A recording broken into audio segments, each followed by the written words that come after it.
அதுக்கு தான் சொல்கிறேன்.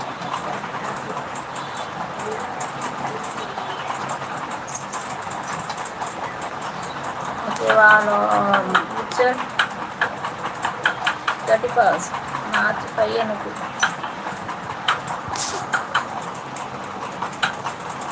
Sure sister be every time in your life. சொல்லாதீங்க, செய்யுங்க. ஏன்னா நிறைய பேர் இப்படி சொல்லிட்டு தான் அப்புறம் காணாமல் போயிடுவாங்க.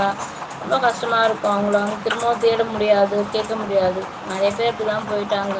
ஆரம்பத்தில் இருந்தவங்க நிறைய பேர் அவ்வளோ டீப்பாக பேசுவாங்க. இப்படி அப்படி நான் இப்படி நான் அவங்களோ அப்படி இப்படின்னு சொல்லுவாங்க. நம்மளுக்கு ரொம்ப ஆசையாயிடும்.